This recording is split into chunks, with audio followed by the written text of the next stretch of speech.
think for a lot of people, it's about bringing in this awareness of what was happening just before, what were your thought processes, how were you feeling? Because we go through life on such autopilot. And especially now when there's so much going on, like your brain just cannot compute, and you're just grabbing whatever to eat quickly, or you're eating on the run, or doing whatever the habits are. But it's when you're able to take that wee step back and start being aware, because that's where I always start with my clients. So, like, you need to be aware of what it is you're actually doing. So, what are you eating from morning to night? What times are you eating? What mood are you in while you're doing that? What are you drinking? Why are you drinking it? What are all these wee things? And once you've started to build a picture of what the actual daily routine and daily habits are, then we can start to, you get to know and you go, oh, I've just realised every time I meet up with this person, I do this behaviour because I've slipped into an older version of myself, or I'm not really that comfortable being around those people, so I drink to make myself feel more comfortable, or whatever the habit is. Or we always, when we get together, we always celebrate, and how we celebrate is doing this, but actually it makes me feel worse the next day. So can we celebrate in a different way? Yeah. It doesn't leave you feeling depleted for the next day or the next week or Yeah. whatever. But without any self awareness, you can't actually make any changes.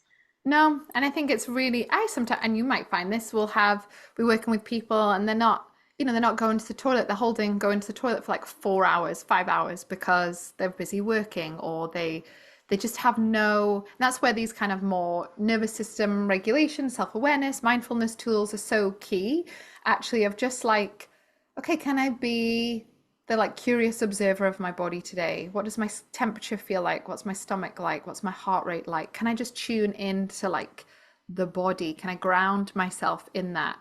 I think that's a key part of work I do with all my clients. Most of them don't want to do it. They're just like, tell me what to eat. And I'm like, whoa, whoa, whoa. First, let's work on your sleep. And then we're going to work on your nervous system regulation. And then we're going to obviously look at food and what's going to serve you best and what's going to kind of help you to feel the way you want to feel. But it's really important that we can become aware of just how our body is and the state it's in, but also not too aware as well, because then you get the opposite end of it where there's a lot of anxiety of like, I felt this twinge and I think that must mean I have like, you know, cancer, brain cancer. That, and I went onto ChatGPT and and you're like, whoa, okay, you might have just had a bit of trapped wind. Like, yes, if you need to go to the doctor, like let's got red flags, let's go and get them checked out. But also enjoy the sunshine and the trees and go look at a loch and like pet a cute dog or cat. It's they can, depending on someone's brain, they can. I get a lot of the people that work with me, it's probably because I'm very similar. I get a lot of very analytical, overthinking, just like their brain is like going at a bajillion miles an hour. So it's like, and then I did that, and then I did that, and then I'm like, whoa, let's do some like practice meditation, even if it's like for 3 minutes, where you're just being present and breathing and like, pausing the monkey mind, which sounds really easy and often isn't easy when you're in that state, but that's why it's a practice. Yeah. Yeah. And then if you if you're like me, you practice it and then you start to feel better, and then you stop practicing it because you feel better now. And then you realise you've slipped back down, you're like, oh shit, I need to bring that back in. Yeah, it's true. I've changed how I frame that to help me because I'm a like when you think about what motivates you for creating change, I'm partly if I understand something, I'll create change. So that's where the kind of geeky sciencey part comes from.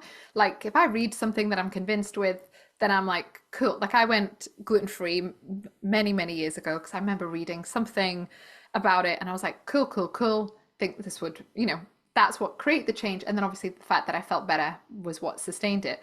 But I'm also part rebel, so I really hate being told what to do. Like, so if you were like to me, Jen, right, Kezia, I'd really would love you to meditate every day for about 10 minutes, ideally in the morning. There's a part of me would be like, yes, yes, that makes sense. And then a part of me would be like, F you, I'm gonna do whatever the chup I want. So I've had to learn with nervous system regulation and these self-awareness practices to make them just like regular is how I talk about it. I'm like, I might do it every day, I might not. It might change. Some days it might be somatic movement, some days it might be yoga, might be meditation. Like, but the goal is just to regularly nourish that sort of part and create that awareness, that sort of that witnessing the self in a loving and compassionate way is sounds really, I don't know. I think sometimes when you're struggling or in chronic pain or chronic symptoms, you can be a bit like, oh, for goodness sake, I just want to feel less crap. But it is a really, it was a really important part of it if you, especially in that sort of holistic approach. And I think some of it's my brain. I'm a Capricorn sun, so my natural inclination is quite grounded, practical, like what do, you know, I listen sometimes to these podcasts or healing stuff and I'm like, that's all well and good, but what does that mean on Tuesday? Like on a Tuesday, what does that mean? Like this is I don't even disagree with what you're saying, but you know, that always I always have to. So I think whenever I'm doing content or my podcast or something, I'm always like, this is what it might actually look like, and that can be my own resistance to, or has been in the past, this kind of cultivating this self-awareness. But I have found the more that I have created that, supported my nervous system, done somatic work, therapies, body work, huge component, I think, to just feeling as best as you can uniquely feel, essentially. Yeah. And sometimes it can, I sometimes think, oh, this feels like a full-time job. And I'm doing my supplement regime and then doing my practices and then this and then that. And I'm like, I don't understand how people like with kids, like you've got kids, I don't have kids. I'm only looking after myself. Yeah. How people with families fit in looking after themselves. And then other days, it doesn't feel like a job. It feels like all the right steps. Mm. Like, this is what I do to look after myself. This is what I do to nourish myself. Why would I do it any other way? Why do I think that it's difficult? But what I've started to notice is those thought processes come in within my cycle, Yes, that and makes it's sense. because I'm 47, so nearly, so I'm like definitely most likely a perimenopausal. Things are changing, things are Yeah, yeah. fluctuating, and that motivation definitely, you notice the fluctuations, and then it's like, right, how can I stabilize that?